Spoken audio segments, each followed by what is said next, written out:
is going on, guys? Welcome back to the latest episode of the Green Teamers podcast. We're sorry, it's been a minute. I think we were actually on maybe 2 or 3 weeks since our latest video. Yeah, it's been a good 3-week hiatus. Yeah, so unfortunately, some of the Green Teamers, they got stuck in the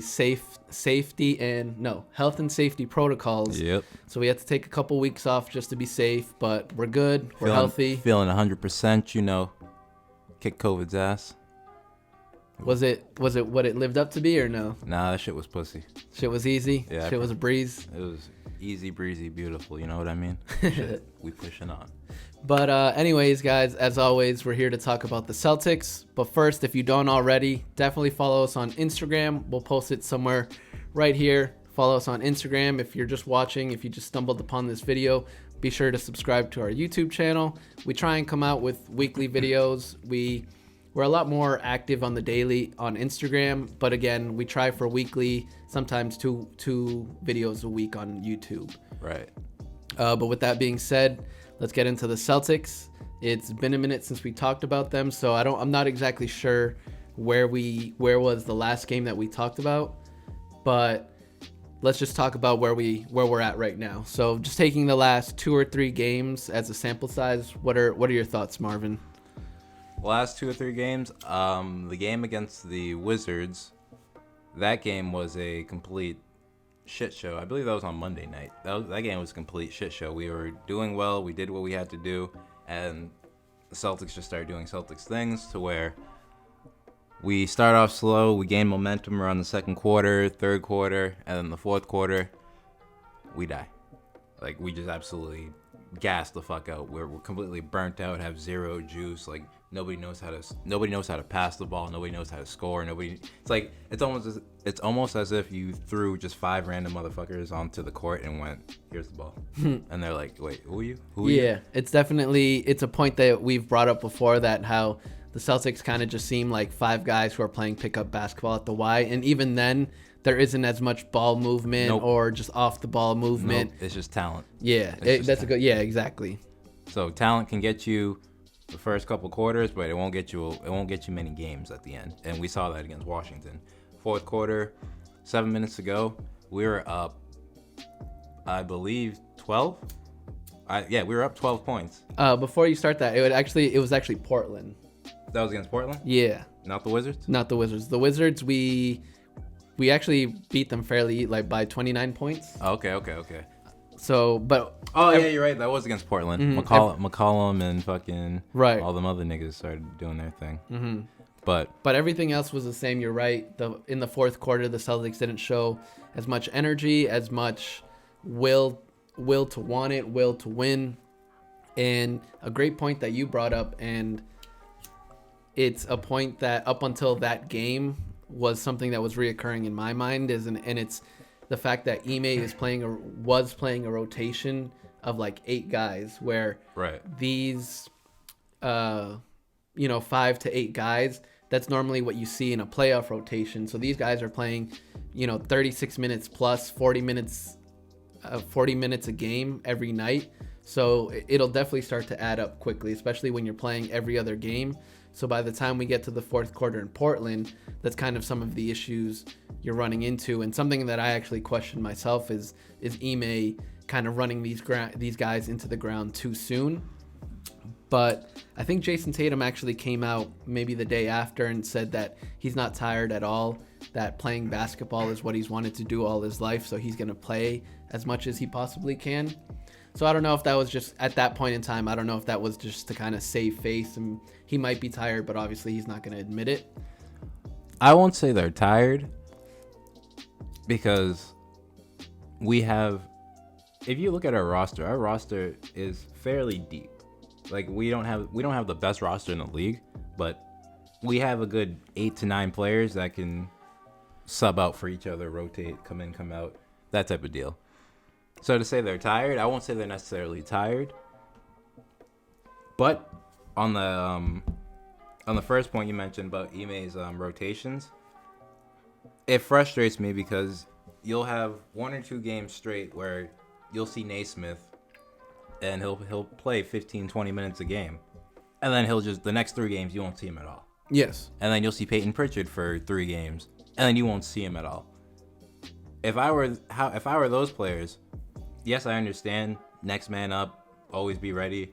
I understand that. But how are you supposed to build any momentum, build any sort of cohesion, build any sort of chemistry with the team? How are you supposed to get comfortable on the court when 2 straight games you weren't expecting to play, and then you're expecting to play the next game, and then you don't play at all for the next 3 games? For sure. And I think it's damn, the bud's already hitting me. But to go off of your point is the fact that we have, like you said, we have players that are almost interchangeable that should, like, the drop off between talent isn't necessarily that bad. So if some of our starters come out, our bench should be able to fill that role. And it's definitely possible. But the point I just want to make is if our starters, you know, those, like I was saying, those 5 to 7, 8 guys that are playing the most minutes, if we're still losing with them, if we're not competing to the level we want to be at, why isn't Ime playing these other guys? You know what I mean? If we're still losing with the starters, what's the difference with us losing with Aaron Naismith and Peyton Pritchard on the court? They might as well get some burn. Exactly. They might as well get some burn. They might as well get some shots in, some minutes in, and try to actually get that consistency of their shooting going, like you were trying to say. It's hard to play 2 games in a row, not play for a week, or play the last 2 minutes of a fourth quarter, you know? Right. There's no momentum building. And another point that you were making that I'd like to bring up is the Celtics aren't a bad team. We have good players, people like Grant Williams. Let me say this really quickly, and look at me when I say this. I'm sorry, Grant Williams. You definitely shut me up, because I'll admit, you showed up this season. Grant Williams showed up this season, really stepped up, and I'll admit there are times where I think we need a 3, and I'm like, yo, let's just get the ball to Grant. Get him in the corner. Yeah, get him in the corner and get him the ball, because he's been fairly consistent with that shot. So whenever he gets the ball, I'm like, there's a chance that actually goes in. I know that's kind of butchery, but no, I feel that. I feel you on that. I'm with you on that. Do owe Grant some sort of apology, because he has improved this year. He definitely has. He's earned his minutes this year. Absolutely, he's earned his spot in the rotation. Same with Richardson. I thought he got off to kind of a slow start. He was shaky to start. I wanted to trade his ass. But right now, I absolutely have no problem, and I actually want him to be part of that regular rotation. And in terms of bench rotation, like Grant Williams, Josh Richardson, 2 guys that you should definitely keep on your bench, because they hustle, they give you good energy. Anytime they're on the court, they give you good energy. I've seen that this year. I can't take that away from them. Which is why I would love to see Naismith and Pritchard get more minutes, because when you see them in their little spurts, it hasn't been bad. Right. It's been pretty good. So you have the trade deadline coming up. My question is, are you keeping these guys on the bench with plans to trade them? Because if you do plan on trading them, wouldn't you want to showcase their talent so that it makes them more trade worthy? I completely get what you're saying there, but with the trade line looming, I think the overall question, before we even get into who we're trading, is are we actually trading? I think that's... You said trade line. Trade deadline. He's high, niggas. He's high. I think the real question is, a question for our front office at least, is are we actually looking to make moves? Because I'm still on that boat that we don't trade Marcus Smart for, say, who's the guy on the Grizzlies? Conley? Is it Mike Conley? Mike Conley. Like, he's a good player. Granted, he's a lot older, but I would say they almost give you the same output. There's argument for one or the other. Again, Conley's older than Smart, so... What about Jalen Brunson? I haven't looked much into him, I'll be honest. Okay. But I'm just saying, in the fact that, like, if we're just getting the same type of output for the player that we're trading Smart for, you know, as a made-up scenario, then I don't think...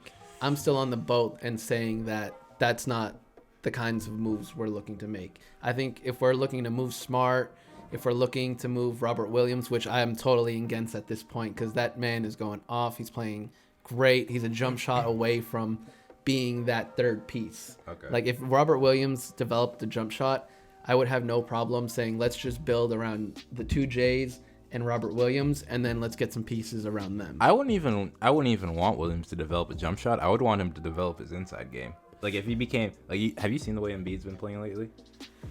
I haven't. I'll be honest. No, I haven't. I know he's going off. There's definitely a lot of MVP talk that I'm hearing. Right. But I haven't actually been watching. Is he? He's getting the ball and making quick decisions. Gotcha. Like if you gave Robert the ball and he was making quick decisions, whether it be a cut, pull up from 15 feet, free throw line, closer, and just pull up for Jimmy, that type of shit. 15, 20 points easy. Really? Like I want him to focus more on developing his inside game, and then start slowly moving out. Okay, that's a good point. Yeah, because it'd be easier to do that as well, anyways. To kind of get the feel for the easier shots, and then obviously moving further away from the basket, you got to develop more of a shooter. Like he's already Lob Williams, like so become that interior game Williams, and you're already the Time Lord. You get blocks, like this nigga, his defensive prowess makes us a great team. Like he's able to recover, he's able to help other teammates out.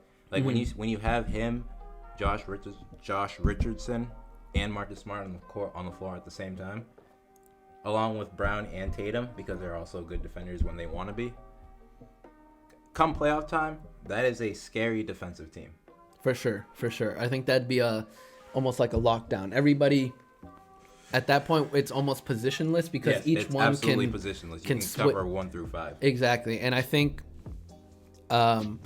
that's kind of what Ime was trying to do at the start of the season with the switch everything. Right. But there are just certain rotations that, unfortunately, like you can't expect Peyton Pritchard to guard Joel Embiid. You know what I mean? Yeah, if we're playing the Sixers and that's the matchup that's out on the floor, I completely expect the Sixers to try and somehow work that Pick matchup. And roll, yeah, exactly. Every single time. Exactly. And like I was saying, it doesn't work with every lineup, but in something like with a lineup of that you just mentioned, that works perfectly. Absolutely. And we have Horford. Horford historically has guarded Embiid very well. So say you were to have Horford at the 5, Williams at the 4. I will say just with Al at the 5 and Williams at the 4, I think that's kind of what is alluding to Al's struggles at this point. He doesn't like playing center. Not the fact that he's playing center, he can play but I think he's just playing too much for his age. Like we're expecting a little bit too much out of him. I think if we just had Robert Williams start at the 5 and kind of work a lineup around that and just have Al come off the bench at center, I think his troubles would kind of the load would help with his troubles. Do you think he wants to play less minutes though? No, I think he absolutely wants to be starting and playing every single minute that he's been playing. Okay. But I'm just saying, even if he wants that, the play is actually showing otherwise. Okay. That maybe, yes, he wants to play, but again, maybe we should do him the favor and kind of lighten up his load management. Give him some rest. Mm-hmm. Okay, I see your point in that. I think come playoff time, put him at the 4 because he doesn't like guarding or playing traditional 5. Mm-hmm. So play him at the 4. He'll be able to stretch out the floor. He can be a spot-up shooter. Gives him sort of a break in between periods here and there. Mm-hmm. But I agree with you. Save him for the playoffs. But just back to what our original topic was, the trade deadline. I do want us to make moves. I do want us to sort of get above that hump because right now we're sitting at that 8th seed, 9th seed, somewhere in that ballpark. 500 mark pretty much the entire season. Right. And if you look at the East, the top seed, Miami Heat, are only up. They're only ahead by like 6-7 games, and we're almost halfway through the season. We can within a 2-week span we can get that easily. Yeah, and I now that you say that, I've said it before. I've said it a couple weeks back.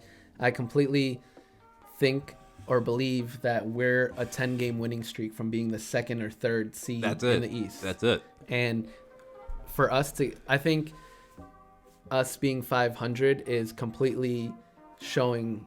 Sorry, the bud is taking over. But what I'm trying to say is the play on the court is absolutely reflective of our record. Yep. Like the way we play on the court, there are games like you were saying, there are games against Portland where we can't score not even 2 points in the last 7 minutes. And then you have But then there are like games Sacramento. like Sacramento where we blow a 60-point lead to still win by like 53, you know? Like, what the fuck? Yeah. And so for us to go from one night to the other absolutely shows why we're a 500 team.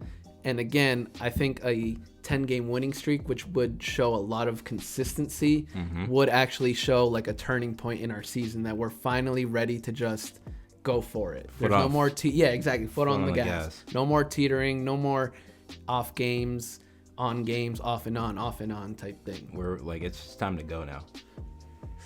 But this would be the best time to do it. Like I said, you have that 6-7 games difference between the first seed and the 8th seed. Like, it's not that much at all. But going back to your trade deadline point, so you're on the band. Sorry, this bud got me nice. You're on the bandwagon that we should make a trade just to make a trade. That was kind of the point I was getting to with the Mike Conley, Marcus Smart thing, is where, again, we can argue back and forth of which one can do this better and that better. But my point is, if you're just trading for almost equal relevant players, then we're just making a trade to make a trade. I'm not on board for that. I'd rather package Marcus Smart or somehow work Marcus Smart, but we have to be getting someone better, someone that's gonna make us better. I'll say this much about Marcus Smart. I wouldn't trade him now. I would hold him until the end of the season. But I would look to package Pritchard, Naismith. Grant Williams is playing well. I'd look to package him as well. Like, I wouldn't touch Marcus Smart at the moment. Okay. Only because in the last couple weeks, I've seen enough to where he's made improvements in his game to where he's become more of a facilitator. Yeah, absolutely. We can actually try and take a look at his stats. Let's say for Washington. So, but yeah, no, continue. Seeing that, I've noticed that like he's not as much of a shot chucker as we've been complaining about, or even just earlier in the season. Right, like the shots that he's taking, they're still Marcus Smart shots, but it's not like you're sitting there like, yo, what the fuck are you? Like, yeah. It's just like okay. Yeah, absolutely. Like I said, I don't mind Marcus Smart shooting, but for you to just dribble up the court and just throw that up there, like... No, bro, what are you doing? You have 4 other players that can shoot that ball better than you. Mm-hmm. But no, I wouldn't move him right now. Let's see. So against the Washington Wizards, where is he? Marcus Smart played 31 minutes, was 2 for 6 from 3, had 11 points, but had 6 assists, 4 steals, 4 rebounds. So he did more on the helping the team side, getting those defensive rebounds. That's what I like to see. Having the second most assists, only to Jason Tatum, but the fact that Jason Tatum had 7 assists is... That's great. Yeah. And Marcus Smart getting 6 assists, less points, that's money any day. Right.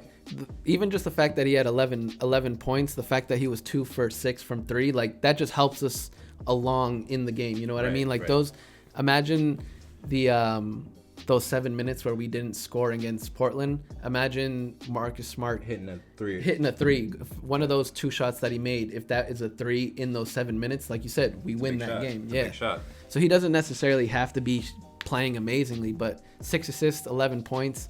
I don't ask for more from Marcus Smart than that. So. And if it's your day, it's your day. You know when it's your day. Mm-hmm. But just look to be more of a facilitator first. We don't need a pass. We don't need a shoot first Marcus Smart. Right. We don't need that because we have plenty of those. We have plenty of shoot first whatever is on the squad. But to bring it back, so you're willing to gamble on Marcus Smart coming good and staying as this facilitator and just riding that out? I wouldn't fuck up that chemistry at least until the offseason. Gotcha. So hold on to that. Look to move the bench players. I would even move Josh Richardson. I like Josh Richardson a lot too. He's debatable. I take that back. I'd keep him. I'd keep Josh Richardson. But look to trade Naismith, Pritchard, Grant Williams, whoever else is riding the bench right now. Mm-hmm. But your starting 5, don't touch them. And your 2 bench players I just mentioned. Don't touch. And don't forget Dennis Schroeder. Oh, Schroeder. I think he's as good as gone, just in the fact that people have been saying that. I like Schroeder. I like Schroeder. He hustles. He plays hard. He has those games where when motherfuckers aren't scoring, he's got 29 and 7. But there are other times where he's shooting too much. Where you're like, nah. When it comes to 2 minutes left, he shouldn't be the one shooting at the moment. Yeah. So if you can get something good for him, because a playoff team could really use Dennis Schroeder. Yeah, but even then, you're not getting much more than a pick. I don't think you're a pick or a low type, like a salary dump free agent at the end of the season. Right, because if a playoff team's looking for a Dennis Schroeder, they're not looking to give you a good player in return. Right, exactly. You're gonna get trade assets and all that other shit. Mm-hmm. So, in that sense, I would hold on to him. Okay, so you're saying we might as well just ride out the season at this point. The thing for me, I want to say ride out the season, but if I say ride out the season, then I'm not expecting us to go far. Okay. So I still want us to make a move that can sort of be that difference maker in a first round exit and a potential finals appearance. Okay. Gotcha. And it doesn't have to be that much. It really doesn't, because we have star talent. Mm-hmm. It could just be a glue. If we're able to land a Miles Turner, that's that finals. We're going to the finals. All right. I don't know how high I value Miles Turner, but I'll say this. The thing for me is the fact that we played 2 really great games these past 2 games after playing terrible in the fourth quarter against the Blazers. And with these 2 past wins that have been really great, we're starting to say to ourselves, as the fans, like, oh, is this a turning point? Are we finally meshing? Because the play definitely shows that or alludes to that. But the thing for me is, I said this a couple podcasts ago, is I also said, hey, we're on a 4-game winning streak. Like, this is looking like it's the turning point for us. And what happened after that? We just stayed completely, we plateaued. Yep. We stayed completely the same, still teetering around 500. So I don't want to get too ahead of ourselves with these 2 great games that we just finished playing. Again, I think we're a 10, 12-game winning streak away from really jumping in the Eastern standings. But again, I'm not trying to get too far ahead of ourselves with these 2 great wins. I praise the team. I think they played great. I'm all here for it. But we got to show consistency from building off those 2 games. I feel that. So I don't like I said, I'm not trying to be a downer, but before we're saying we're turning the corner and we're riding this team out, let's look at the next 5 games. See if we're actually building some consistency. Makes sense. But before we get to just to finish that point, yeah, sure, you're on board for not making moves, and I'm on board for at least making a move. I'm on board for making a move that makes us better. But if we're not making a major move to take us to championships, define better? Does it have to involve a championship this year, or just the finals? What's your level of better? We have to be like a Game 7 in the Eastern Conference Finals, close to the finals. For you to be like, that was a good run. If we lost a Game 7 in the Eastern Conference Finals, I'd kind of chuck it up to we were a 500 team most of the season. The fact that we got here and we're anticipating a bigger offseason, I'm okay there. But just the conference finals appearance ain't enough. Yeah. If we got to the finals, then I'd be like... Oh, we make it to the finals. Win or lose, I don't give a fuck. I do give a fuck. But I can sit there as a fan and look forward to the next season. That's what I was going to say. Look forward to next season. If we make it to the finals, I'm still anticipating a big... Not necessarily a big offseason, but... I'm looking for moves in the offseason. Yeah. I'm not saying, oh, we made it to the finals, let's keep this team exactly the way it is because we made it to the finals. I'm looking for Woj to drop bombs. Yeah, exactly. Exactly. I feel that. But before we drag on for too long, let's just talk about the upcoming games for next week. So on Friday, we're playing in Atlanta against the Atlanta Hawks. That should be a fun game. Trae Young. I don't know how I feel about him as far as, do I like him? Do I not like him? Do I like his play style? I don't know. Hey, it's snowing Saturday. Oh, big Northeastern. So. Yeah, Friday night, keep your asses inside. You got a game to watch. Saturday, nice. A nice back-to-back for the snowstorm coming up. Deadass. On Saturday, we're playing the New Orleans Pelicans. All right. On Monday, we're playing the Miami Heat. That should be a fun one. Mm-hmm. That's always a good test. And then on Wednesday, we play the Charlotte Hornets, which I also think is a good game. Oh, Charlotte's fun to watch. A lot of people don't put too much stock into Charlotte, but they're a fun team to watch. Yeah, definitely. And they went off last night, I believe. LaMelo Ball had a triple-double. Kelly Oubre was 8 for 10 from threes, or had 10 threes in the game, something like that. But they went off last night. That dude LaMelo, you got him, you have Luka, you have Trey. They're the future. You got Tatum. Those are guys that are the future. The NBA is a crazy league because they're able to just manufacture stars. Yeah, definitely. It's no problem. They'll always be taken care of. I mean, that's the thing, man. There are always little kids just looking up to them, wanting to be hey, I want that to be me one day. I want to be better than that person. Mm-hmm. But how many games did you just mention there? 4? We had 1, 2, 3, 4. Yes. In the next week, we got 4 games. I'll be bold. 4-0. 4-0? I'll be bold. Hey, let's do it, man. I'm going 4-0 as well. We're on a 2-game winning streak right now. They were great wins. And again, we're only a 10, 12 game winning streak away from jumping the standings. So why not right now? Why not build off of it? We win 4 straight. That'll put us in the 5 seed. Think about it. Yeah. That's crazy. You said 4 in these next 4 or just the next 2 to make it 4 in a row? No, if we win the next 4 straight. A 6-game winning streak in total. Okay. In total, that'll put us to the 5 seed. Yeah, absolutely. Again, if that'll put us in the 5th seed, a 10-12 jumps us at least 3rd, maybe if not 2nd even. I don't know. Shit. But again, 4 games this coming week. Me and Marvin both say 4-0. Thank you guys for watching. As always, subscribe, comment. We'll catch you next time. Check out part 2. Check out part 2. Peace.